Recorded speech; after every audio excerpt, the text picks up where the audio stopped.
الله وحده والصلاة والسلام على سيد الرسل وخاتم الأنبياء وعلى آله وأصحابه وأزواجه وذرياته وأتباعه وبارك وسلم تسليما كثيرا كثيرا. أما بعد فأعوذ بالله من الشيطان الرجيم. بسم الله الرحمن الرحيم. عسى الله أن يجعل بينكم وبين الذين عاديتم منهم مودة والله قدير والله غفور رحيم. صدق الله مولانا العظيم وصدق رسوله النبي الصادق الوعد الأمين. اللهم صل على محمد وعلى آل محمد كما صليت على إبراهيم وعلى آل إبراهيم إنك حميد مجيد. اللهم بارك على محمد وعلى آل محمد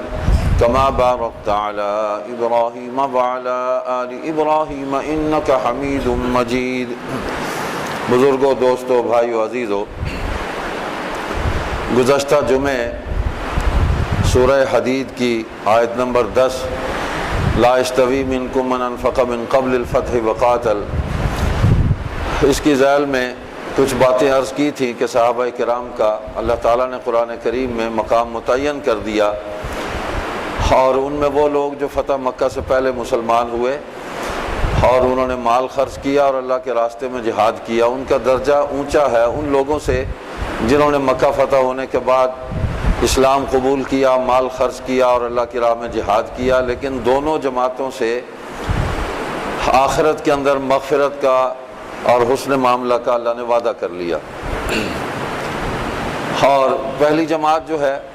ان کو سابقون الاولون بھی کہا. قرآن کریم میں مختلف مقامات پر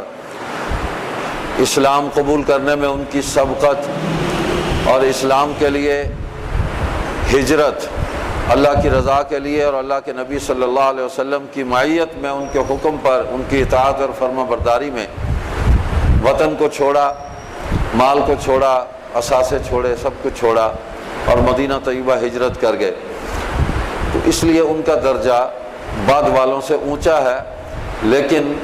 دونوں سے مغفرت کا وعدہ ہے کہ بعد والوں نے بھی وہی کام کیے جو پہلے والوں نے کیے. لیکن پہلے والے اس لیے اونچے ہیں کہ مشکل وقت میں حضور صلی اللہ علیہ وسلم کے ساتھ کھڑے ہوئے اور اس وقت آپ کا ساتھ دیا جب کوئی بھی آپ کے ساتھ کھڑا ہونے کے لیے تیار نہیں تھا. تو یہ بات طے ہو گئی کہ صحابہ سب کے سب مغفرت یافتہ ہیں، اور قرآن کریم میں مختلف مقامات پر اللہ تعالیٰ نے یہ بشارت بھی صحابہ کے بارے میں ارشاد فرمائی ہے. دوسری آیت میں نے تلاوت کی تھی اور آج پھر اس کا اعادہ کیا. یہ سورہ ممتحنہ کی 28واں پارہ ہے اور 7ویں آیت ہے. اللہ پاک اس میں فرما رہے ہیں عسى الله ان يجعل بينكم وبين الذين عاديتم منهم مودة والله قدير والله غفور رحيم. امید ہے کہ کر دے اللہ تم میں اور جو دشمن ہیں تمہارے ان میں دوستی، اور اللہ سب کچھ کر سکتا ہے اور اللہ بخشنے والا ہے، مہربان ہے. اس آیت کریمہ کی ذیل میں مفسرین نے بڑی تفصیل سے گفتگو فرمائی ہے، اور وہ قرآن کریم سے بھی اس کی تفسیر کی، حدیث سے بھی اس کی تفسیر کی، اور اس میں فتح مکہ کی طرف اشارہ ہے. اور اس آیت میں جو خوشخبری دی گئی کہ اللہ تعالیٰ ان قریب تمہاری اور تمہارے دشمنوں کے درمیان صلح کرا دے گا، تمہیں ایک کر دے گا، دوستی کر دے گا تمہارے اور ان کے درمیان، اور اللہ سب کچھ کر سکتا ہے، اللہ بخشنے والا ہے اور مہربان ہے. اللہ نے اپنی قدرت کا بھی اظہار فرمایا. تو جب مکہ فتح ہوا تو اس وقت اس آیت کا منظر امت کے سامنے آیا کہ سارا مکہ مسلمان ہو گیا. وہ جو دشمن تھے، جو حضور صلی اللہ علیہ وسلم سے لڑائی کرتے رہے، آپ کو اذیتیں پہنچاتے رہے، کوئی انہوں نے اذیت اور تکلیف کا انداز اور طریقہ نہیں چھوڑا، ساری حجتیں انہوں نے پوری کر لی تھی. لیکن حضور علیہ الصلوۃ والسلام نے جس استقامت کا مظاہرہ فرمایا اور وہ اللہ نے آپ کو وہ طاقت عطا فرمائی تھی ان سب مصائب کو جو ذاتی طور پر بھی تھے، اجتماعی طور پر بھی تھے، آپ کو خود اپنے وجود پر بھی وہ تکالیف برداشت کرنی پڑی، خاندان کو برداشت کرنی پڑی، اور آپ کی جماعت صحابہ کو بھی وہ تمام مصائب اور تکالیف اور مشکلات، ان گھاٹیوں سے گزرنا پڑا۔ انتہا ہے تکالیف کی، لیکن اس میں جو استقامت ہے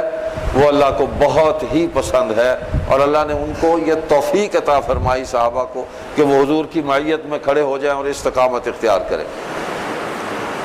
تو اس دن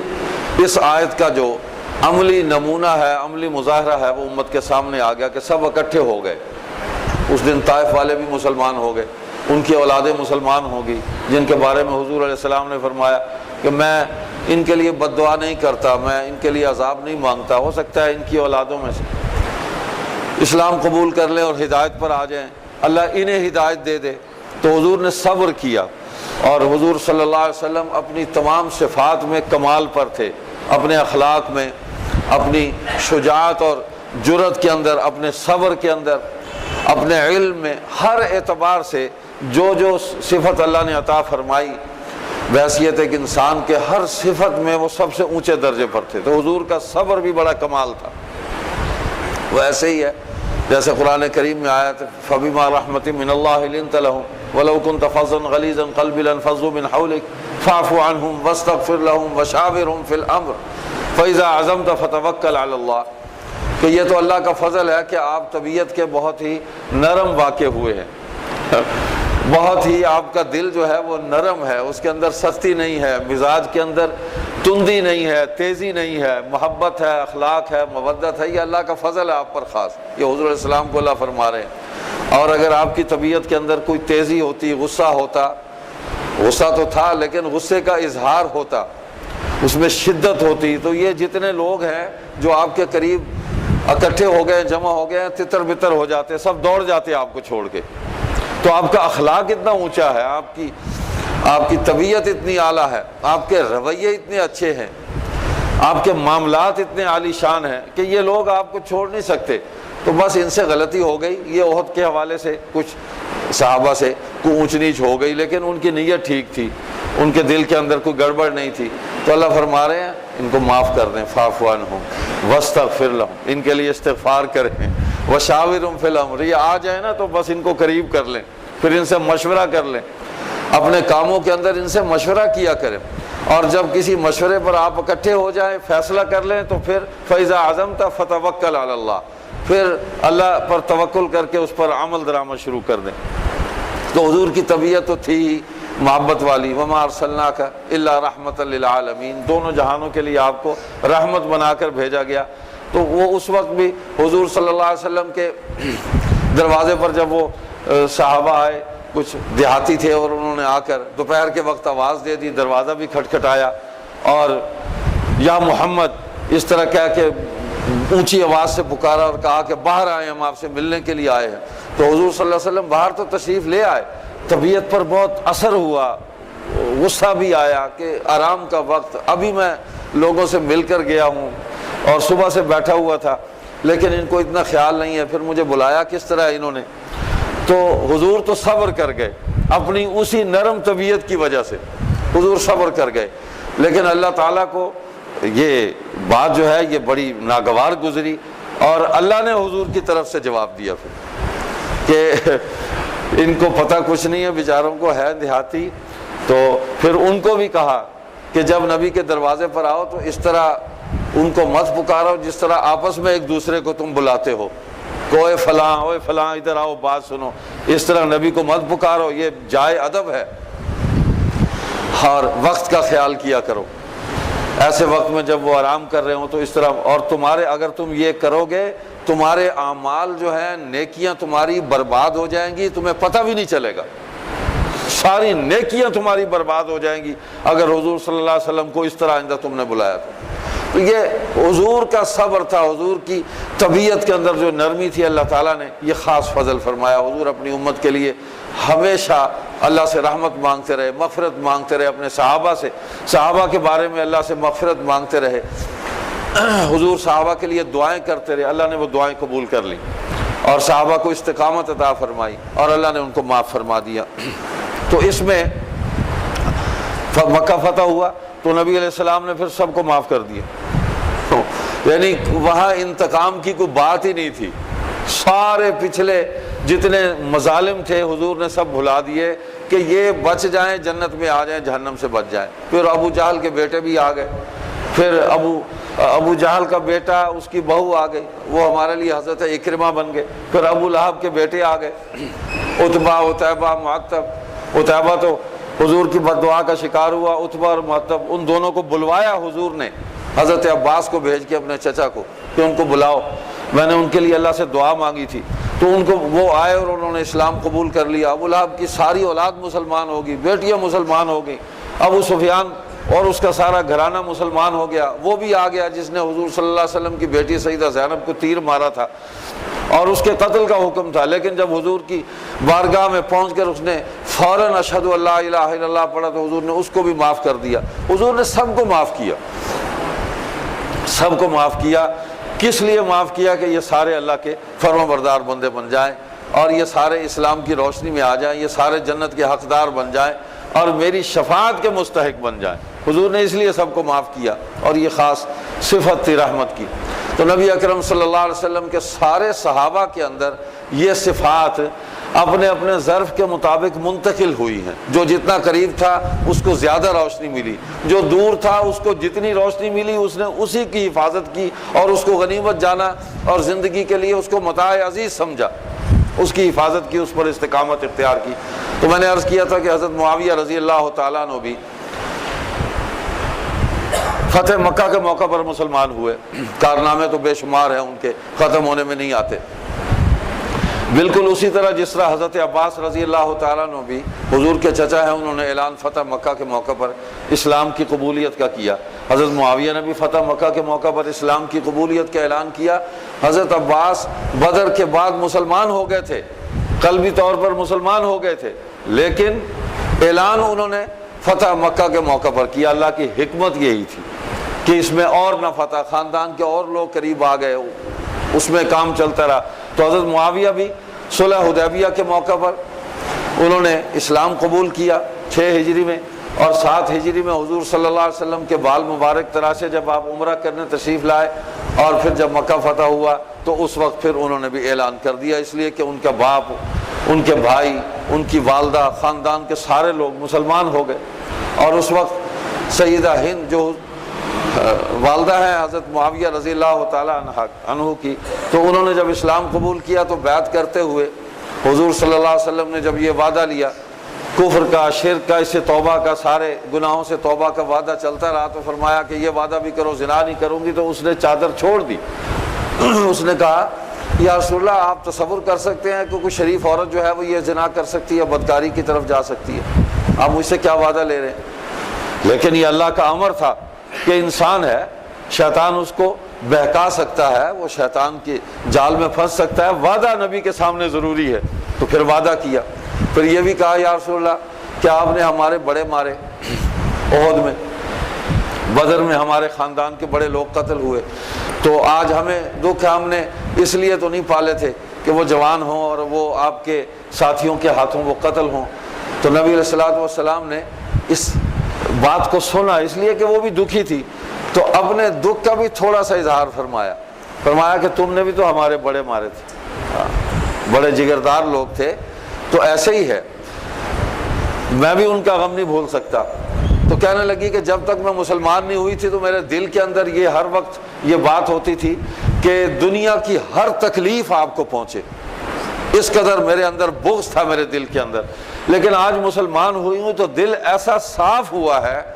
کہ میرا جی یہ چاہتا ہے کہ دنیا کی ہر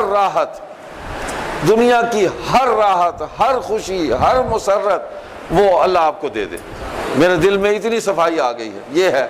جو اللہ نے ایمان دلوں میں خود سجایا ہے نا، یہ اس ایمان کا اظہار ہے۔ اور وَيُزَكِّيهِمْ، پھر تزکیہ بھی ہو گیا ہے، نبی کی ایک نگاہ پڑی ہے تو تزکیہ ہو گیا۔ تو نبی علیہ السلام نے فرمایا اب میرے دل میں بھی تمہارے لیے ایسی ہی دعا ہے، جو تم میرے بارے میں خواہش رکھتی ہو یہی تمہارے بارے میں میری خواہش ہے کہ اللہ تمہیں بھی عزت دے، خوشیاں دے، تمہارے خاندان کو بھی اللہ عزت دے۔ تو وہ عزت مل گئی۔ حضرت معاویہ رضی اللہ تعالیٰ عنہ حضرت ابو بکر کے دور سے ہی حکومت میں چلے آ رہے تھے، ذمہ داریاں تھیں۔ حضرت عمر کے دور میں بھی گورنر تھے، شام کے حضرت عثمان کے دور میں بھی، اور فتوحات کا سلسلہ ہے، بڑا کمال ہے۔ یعنی حضور صلی اللہ علیہ وسلم کے دور میں جو اسلامی حکومت کا رقبہ تھا 9000 مربع میل تھا، اور حضرت ابو بکر رضی اللہ تعالیٰ عنہ نے اس میں اضافہ کیا جو 12 لاکھ مربع میل تک پہنچا ہے، اور سیدنا عمر رضی اللہ تعالیٰ عنہ نے اس کے اندر مزید اضافہ کیا 10 لاکھ کا، اور 22 لاکھ مربع میل پر اسلام کی حکومت قائم ہو گئی۔ حضرت عثمان نے اس کو دوہرا کیا اور 44 لاکھ مربع میل پر اسلام کی حکومت قائم ہوئی ہے، اور حضرت معاویہ رضی اللہ تعالیٰ نے تو کمال کر دیا، اتنی وسیع سلطنت اسلام کی کبھی قائم نہیں ہوئی۔ 64,65,000 مربع میل پر اسلام کی حکومت قائم ہو گئی۔ حضرت علی کے دور میں جہاد کا سلسلہ رک گیا، حالات ایسے ہو گئے حضرت عثمان کی شہادت کے بعد جو صورتحال بنی اس وجہ سے۔ لیکن حضرت معاویہ کا دور جو ہے وہ عام الجماع ہے کہ حضرت علی کے بیٹوں نے بھی صلح کر لی، بنو ہاشم نے بھی ان کے ہاتھ پر بیعت کر لی، 55,000 صحابہ پہلے ہی ان کے ساتھ کھڑے تھے، تو انہوں نے اسلام کی سلطنت کو وسیع کیا۔ روم ہے، افریقہ ہے، یورپ کے دروازے پر دستک دی ہے، یہ فرانس تک، اور ادھر افغانستان اور سندھ، ماوراء النہر، یہ سارا علاقہ حضرت معاویہ رضی اللہ تعالیٰ نے اس کو لتاڑتے ہوئے چتاڑتے ہوئے آگے بڑھتے چلے گئے، اسلام کی حکومت قائم کر دی۔ اور حضور صلی اللہ علیہ وسلم نے جب فرمایا تھا کہ معاویہ تجھے کبھی شکست نہیں ہوگی، تو معاویہ کو پھر کبھی شکست نہیں ہوگی۔ اور ویسے بھی معاویہ کی زندگی میں ایک شکست بھی نہیں ہے، ایک بھی شکست نہیں ہے۔ 2 خصوصیتیں حاصل ہیں، ایک تو یہ ہے کہ زمانہ کفر میں بھی حضور صلی اللہ علیہ وسلم کے مقابلے میں کبھی لڑنے کے لیے نہیں آئے، ان کا خاندان تو لڑتا رہا، ابو سفیان بھی لڑنے کے لیے آئے، ان کے والد احد میں مقابلے پہ کھڑے تھے، ماں بھی لڑنے کے لیے آئی، لیکن معاویہ کبھی نہیں آئے حضور کے مقابلے میں لڑنے کے لیے۔ اور جب مسلمان ہوئے تو ایک شکست نہیں ہے، جس طرف بڑے ہیں اسلام کا علم بلند کرتے چلے گئے ہیں، علاقہ فتح کرتے چلے گئے، یہاں تک کہ حضرت عمر کے دور میں وہ رومیوں سے معاہدہ ہو گیا کہ ٹھیک ہے سیز فائر، تم اپنی جگہ ہم اپنی جگہ، لڑائی روک لیتے ہیں۔ تو لڑائی رک گئی، اچانک رات کو حملہ کر کے آگے ان کے علاقے میں گھس گئے۔ تو وہ حضرت عمر کو جب اطلاع ملی تو انہوں نے فرمایا کہ تم نے ان کے ساتھ عہد کیا تھا، ایک معاہدہ کیا تھا، اس کو توڑنا یہ ہماری شان کے خلاف ہے، واپس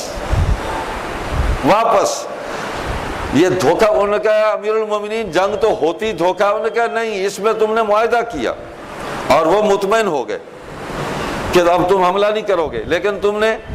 معاہدہ توڑ کر حملہ کیا ہے، واپس آ جاؤ۔ حضرت معاویہ سر جھکا کر واپس آ گیا امیر المومنین کے حکم پر، پھر اعلان کیا کہ میں آ رہا ہوں، اب میں دیکھتا ہوں تو کیسے میرے راستے میں ٹھہرتا ہے۔ تو اس دور میں جو بحری جنگ کی حضور صلی اللہ علیہ وسلم نے پیش گوئی فرمائی کہ جو پہلی جنگ کرے گا وہ جنت میں جائے گا،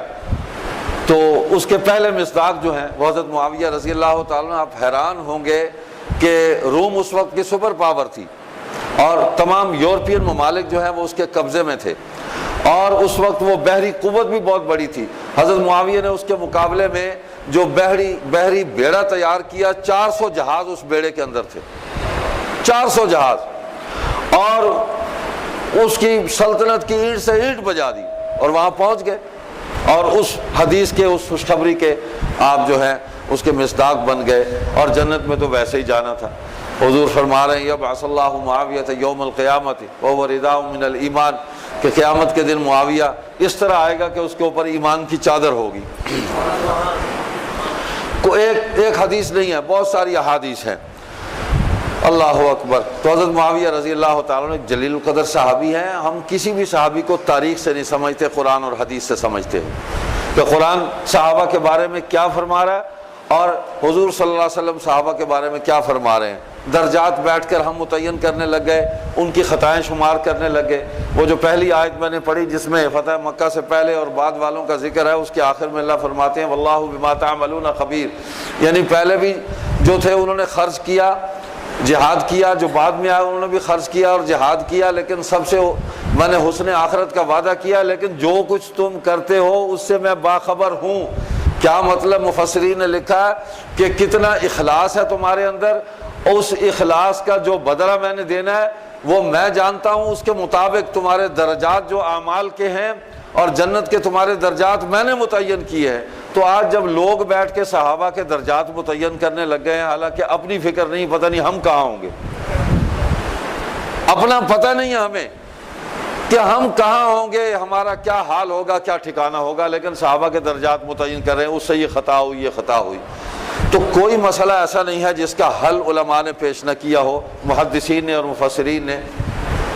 حضرت مفتی محمد شفیع صاحب رحمۃ اللہ علیہ، معارف القرآن، بڑی عظیم الشان تفسیر ہے ان کی۔ علامہ محمد انور شاہ کاشمیری رحمۃ اللہ علیہ جلیل القدر محدث ہیں، ان کے شاگرد ہیں، دارالعلوم دیوبند میں مفتی بھی رہے، یہاں بھی رہے،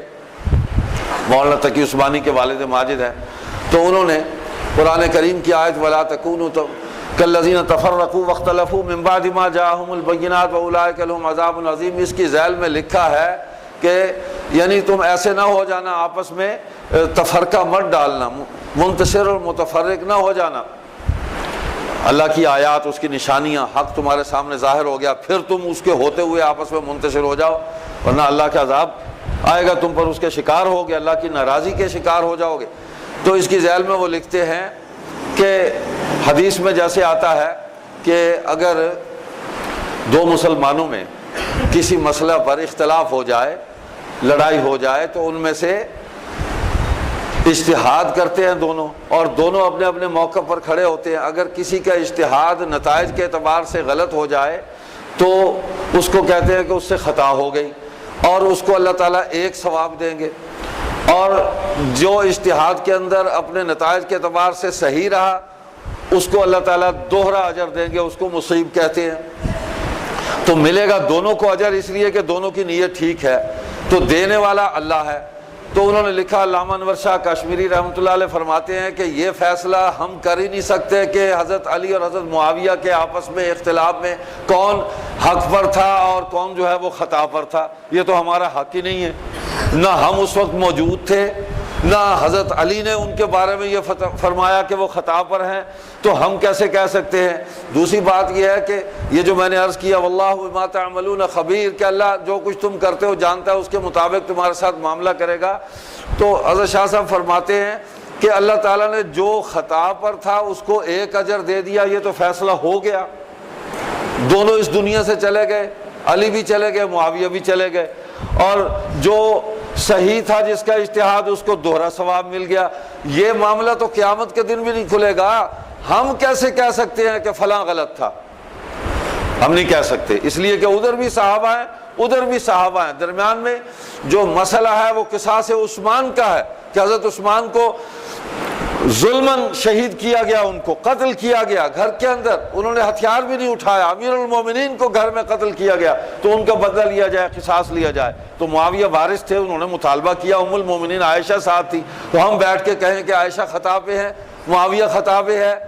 تو حضرت علی کے بڑے بھائی حضرت عقیل جو ہیں وہ معاویہ کے ساتھ تھے، ان کو خطا پر کہیں گے، پھر ادھر جرت نہیں کرتے، صرف بنو امیہ کو پکڑا ہوا ہے۔ تو یہ تاریخ کا دھوکہ ہے، تاریخ کا ظلم ہے، تاریخ کی زیادتی ہے کہ صحابہ پر عدم اعتماد پیدا کیا جائے۔